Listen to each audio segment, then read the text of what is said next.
Metaversity.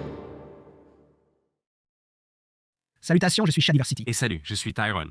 Et Tyrante, le sujet de cette vidéo est l'association d'une arme à feu avec une arme de mêlée de n'importe quel type. Oui. Au départ, cela devait être des armes combinées, non? Mais dans la vidéo, il n'y a que des armes à feu. C'est une arme à feu avec un élément supplémentaire. Tout part de la vidéo d'Adam Savage de Tested, qui analyse des exemples historiques. J'ai fait plusieurs vidéos sur des épées pistolets, des haches pistolets et des trucs comme ça. Ces objets étaient réels, historiques, et il y a plus que simplement des épées pistolets ou des haches pistolets. Mais cela soulève une discussion plus large sur le concept de combiner une arme à feu avec une autre arme en général. Donc, nous voulons en parler, examiner certains des exemples qu'Ada analyse dans la vidéo et partager nos réflexions. Oui. Très bien, donc voici la vidéo. Je ne l'ai en fait pas encore vue. Donc, nous allons au labo comme d'habitude. C'est tout simplement l'un de mes endroits préférés au monde. Donc, ce que nous avons ici, en regardant simplement, on dirait une hache pistolet, une épée pistolet, un couperet pistolet, une lance pistolet. Ouais. Parmi toutes ces options que nous voyons ici, laquelle penses-tu serait la plus viable? Viable dans ces deux configurations, comme une arme à feu et n'importe quelle autre arme. En tant qu'arme combinée, laquelle fonctionne le mieux selon toi? Reformulons la question. Lequel je choisirais? Est-ce que je choisirais vraiment de l'utiliser? D'accord. La lance. Oui, je pensais aussi à une lance. La raison, c'est que ça semble être l'arme la plus solide pour son utilisation. L'un des gros défauts et défis que les gens ont trouvés avec les armes à feu combinées à une arme, c'est que les armes qui subissent beaucoup d'impact, d'accord? Ces vibrations et impacts peuvent sérieusement endommager les composants fins essentiels au fonctionnement d'une arme à feu. Et donc, il faudrait soit les renforcer beaucoup, ce qui les rendrait vraiment lourdes, et le consensus général sur les armes combinées, de manière générale, c'est qu'au final, on les combine. On a une combinaison. Vous avez une mauvaise arme à feu et une mauvaise arme. Vous avez quelque chose de pire. Donc, ça fonctionne moins bien qu'une arme à feu normale et ça fonctionne moins bien que l'autre arme que vous essayez de remplacer parce que ça déséquilibre l'ensemble. Ça nuit aussi à la solidité de l'ensemble en termes de durabilité. Et comme armes à feu, il est plus difficile de viser avec elles. Elles n'ont généralement pas autant de munitions. Du coup, il vaudrait mieux en avoir une dans chaque main. Comme ça, vous avez le meilleur des deux mondes. Ce n'est pas pour dire que personne ne l'a fait. Clairement, certains l'ont fait, comme on le voit ici. Mais en considérant ces options et en réfléchissant aux limites des armes à feu, la lance semble être celle qui permettrait de surmonter la plupart des difficultés. Je veux dire, le mécanisme de tir et le canon sont plus éloignés de vous. La lame elle-même est plutôt petite comparée à l'autre, donc elle ne subira pas autant de contraintes. En plus de ça, vous avez beaucoup plus de portée. Si un problème survient, vous êtes plus éloigné. Plus de portée, quelle que soit l'arme, est toujours un avantage. Viser devient sans doute plus simple. Je pense que la hache est la suivante. Avant de passer à autre chose après la lance, il y a une chose supplémentaire qui, je pense, pourrait être utile. Parce que la lance est une arme de poussée plus ciblée, les vibrations et l'impact que l'arme elle-même reçoit sont moindres que lorsque vous tranchez et frappez quelque chose très fort avec une épée ou une hache. Bien sûr, oui. Et donc, le mécanisme de tir proprement dit pourrait rester intact plus longtemps lors de l'utilisation et au combat. Bien sûr. Je dirais que la hache est probablement la suivante niveau viabilité. Il y a le manche qui sert de support au canon, juste là. Oh, je me demande parce que ça n'augmente pas les risques de plier le canon et de vraiment tout abîmer. Je ne sais pas, parce que l'épée et le couperet sont juste de mauvaises idées. Je ne sais pas, parce que l'épée, je pense, serait plus difficile à viser que la hache, parce que la hache, tu peux vraiment la caler. Je pense qu'il faut préciser qu'avec tous ces types d'armes à feu, ce ne sont pas des armes faites pour toucher à longue distance. Je sais, c'est du tir à très courte portée. Car la plupart des mécanismes de tir de l'épée sont près de la poignée. Et donc, cela dit, celle-ci, celle qu'il montre ici, on dirait qu'elle a un canon qui descend le long de la lame. Parce que j'ai vu plusieurs configurations différentes d'épées pistolet. Je n'en ai jamais vu une avec un canon le long de la lame. Parce que je pense que celles-ci, je crois qu'elles ont un peu plus de polyvalence qu'on pourrait le penser au premier abord, N'est-ce pas? vues comme des armes d'autodéfense. Imaginons que quelqu'un vous bloque dans une ruelle et que vous ayez une hache pistolet. Vous sortez la hache pistolet, tirez, mais ratez ou il ne s'enfuit pas.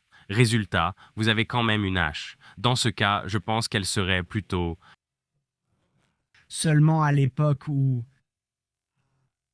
la capacité de munition de l'arme était si limitée. Oui, Oui, si tu n'as qu'un seul tir. oui. Oui, je suis d'accord. Si tu parles d'intégrer des pistolets modernes avec ceux-là, non. Parce que les couteaux-pistolets à l'époque du Far West, où tu avais vraiment 6 coups, ça existait. Et ceux-là étaient vraiment cool. Mais souviens-toi, c'est souvent... On part d'abord du fait que c'est une arme à feu, puis on y ajoute quelque chose en plus. C'est drôle, oui. C'est un peu comme si on partait d'une épée, mais comment on intègre une arme à feu dans l'épée? Oui, parce qu'ils essaient d'étendre ça à des armes de champ de bataille, des défis toute l'année. Si tu ajoutes simplement une lame de couteau sous le canon d'une arme à feu, ce qu'ils ont fait d'ailleurs, c'est bien plus viable. Quand je regarde la lance, c'est comme une baïonnette. Non. C'est comme si tu avais un fusil, tu mets une baïonnette dessus, c'est super, ça a une polyvalence supplémentaire. C'est le même genre de concept. Quand tu arrives au coupe-coupe, tu te dis qu'il vaudrait mieux mettre une lame de couteau sur une arme à feu. Ouais, et ils ont un peu fait ça. Ouais, la curiosité. J'ai une platine à rouet juste ici. D'accord. Sur une hache, d'accord. Ouais. Eh bien, c'est magnifique, c'est beau, n'est-ce pas? On dirait un seul tir. Et ma grande inquiétude, c'est de plier ce manche avec l'impact de la hache. C'est presque comme si... C'est là que je ne pense pas que ça tire de là. Attends, d'où ça tire? Parce qu'au bout, ça ne ressemble pas à un canon de fusil. Où est le canon? Oh, intéressant. Je me demande.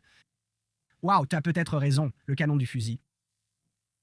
Peut-être que c'est ça, en fait. Et c'est juste comme un bouchon qu'ils ont mis là, pour que des saletés ne tombent pas dedans. À l'intérieur d'un bassinet rempli de poudre, la charge dans le canon. Ah oui, oui. Donc, tu sais, c'est en fait le canon de l'arme juste là. Les coups de hache sont très puissants. Ils peuvent, mais moi.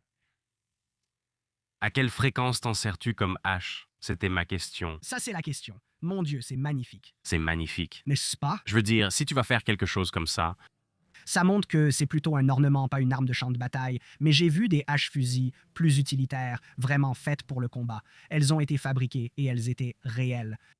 Celle-ci est parmi les plus ornées que tu puisses trouver. Parce que c'est magnifique. Bassin de lit, Pas mal, ouais. C'est censé être une hache. elle n'est pas endommagée. C'est censé l'être. Si tu dévisses le manche, ce qui n'est pas une bonne façon de tirer rapidement. Non, Et c'est la raison pour laquelle je voulais vraiment mettre ça ici, pour te le montrer. Tu dévisses ça. Et il y a. si tu dévisses ça et que tu te dis, je n'aime pas celui-là. C'est mon commentaire là-dessus. C'est alambiqué, complexe et agaçant. Ce serait agaçant à utiliser. Donc, l'épée. Attends. Évacuons ça tout de suite parce que c'est magnifique. c'est peut-être l'une des premières fois où je me dis, tu sais quoi, cette garde croisée bien massive a du sens. Il y a un flingue dessus. Il y a un mécanisme de tir intégré et caché. Oh là là, c'est une épée magnifique.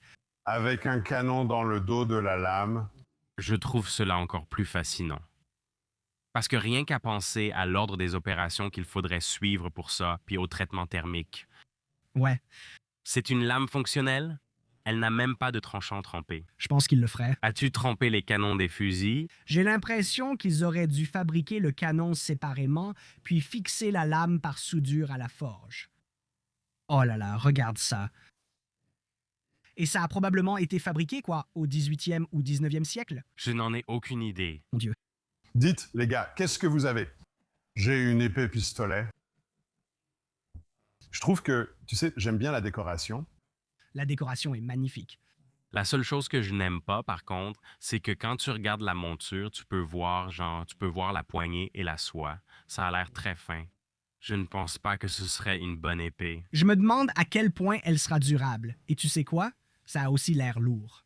C'est vrai, oui. Ça a l'air massif et lourd. Et c'est une poignée entièrement en métal. Ouais, Tu vois aussi de nombreux composants différents.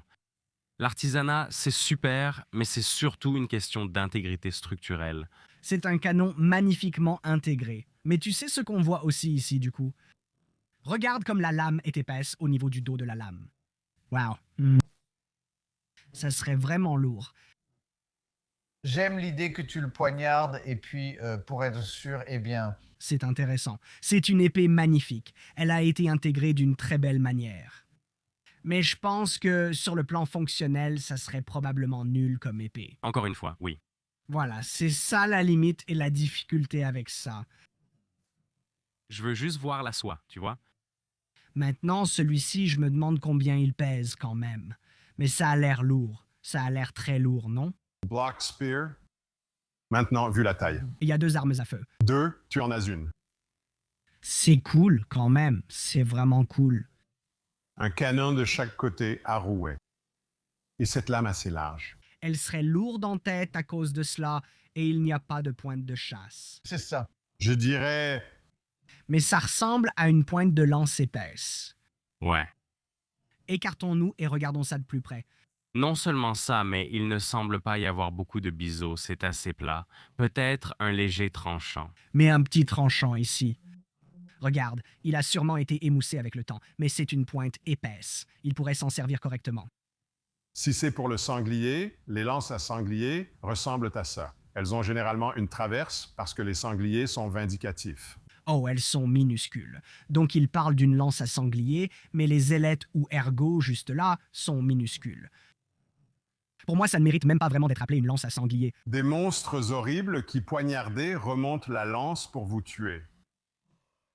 On met une traverse dessus pour les en empêcher. Ils tirent littéralement le manche de la lance dans leur corps. Apparemment, ils continuent simplement à remonter le manche et c'est une façon horrible de mourir parce qu'ils veulent te tuer. Donc je pense que ça arrêterait probablement ça. J'aimerais vraiment que tu puisses tirer 2 fois. Ouais. C'est tout droit sorti de Hellboy. Oh, il aurait absolument dû en avoir un comme ça. Il allait commenter son poids, mais fut distrait. Je me demandais alors, est-ce léger ou lourd?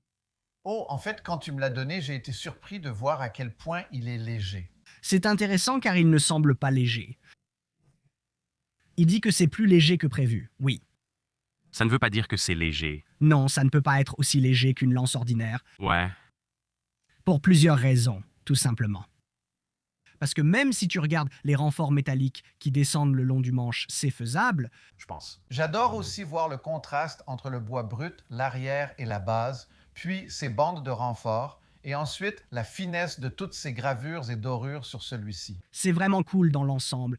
Je trouve ça cool. Et je pense que je choisirais quand même celui-là. J'ai besoin de connaître le poids. Lourd. Ça a l'air lourd, non? Mais pour être honnête, les boucliers en acier pèsent quelques kilos. Un bouclier qui ne pèse que quelques kilos, c'est nul. Oui, je suis d'accord. Mais quand on fabrique quelque chose entièrement en métal, c'est lourd. Oui, c'est vrai. Donc, si celui-ci était viable en termes de poids, absolument. Je pense que c'est amusant et que ça aurait vraiment une utilité réelle. Mais si c'était un bouclier presque inutilisable parce qu'il est tellement lourd et qu'il faut le tenir contre soi et qu'on ne peut pas le tendre devant soi au combat, une fois que tu as tiré, Right? qu'est-ce qu'il te reste? Et ce n'est pas un grand bouclier rond en termes de diamètre. Ça a l'air lourd. Et à tenir, ouais. Je ne sais pas. Je vais bien. Cela dit, ici et ici, il y avait bien des sangles.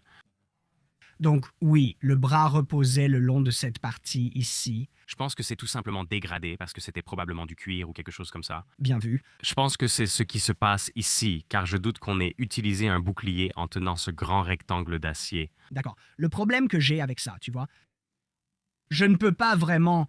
J'imagine que cette critique que je m'apprête à faire pourrait s'appliquer à la plupart de ces armes, non? Alors, c'est mieux? Cette petite fente, c'est pour l'œil? Tu aimes la tenir.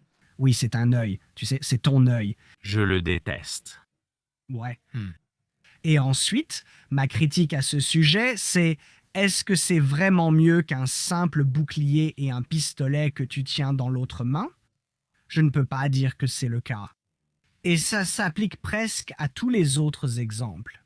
Non, je dirais que ça s'applique à tous les autres exemples. À chaque exemple, par exemple, tu pourrais simplement avoir une hache solide conçue pour ça, sans aucune limite ou problème de poids, et un pistolet dans l'autre main. Oui. Oui.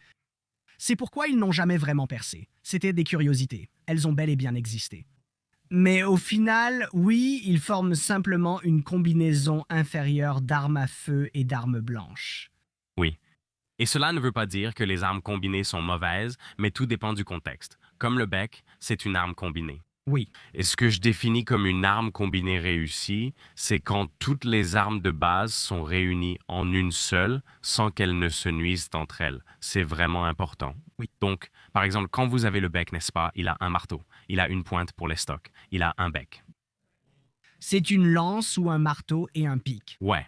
Et quand vous l'utilisez, il fait toutes ces choses avec le même niveau d'efficacité que chacune de ses armes individuelles. Peut-être pas pour les stocks, car il a moins de portée, mais il perce aussi bien. C'est pourquoi je le considère comme une arme combinée réussie. La même chose. Ouais. Oui, quand ça marche, les gens les utilisent. C'est un peu pareil avec une hallebarde. Ça dépend du contexte de la combinaison. J'en parle car la vidéo s'appelle Adam Savage, découvre des armes combinées vieilles de plusieurs siècles, dont beaucoup mêlent des armes à feu. Ce ne sont que des combinaisons avec des armes à feu. D'autres armes combinées sont vraiment bonnes, à mon avis. Et oui, c'est vraiment bien de le mentionner, mais elles restent amusantes, non? Je comprends pourquoi la culture populaire voudrait s'en emparer. Moi aussi, je le ferais. Si c'était légal, je le ferais. Ce serait très amusant. Mais qu'est-ce que vous en pensez? Dites-le nous. Mais si vous voulez regarder une autre vidéo de nous, Adam examine un autre ensemble d'armes qui tranche un débat historique qui dure depuis quelques années et prouve que ce que je disais était vrai. Et j'en parle juste ici. Vous pouvez aller voir. Ça parle de l'acier à ressort, mais il montre des exemples vraiment sympas. J'espère donc vous y retrouver, les gars. Et merci d'avoir regardé cette vidéo. À la prochaine.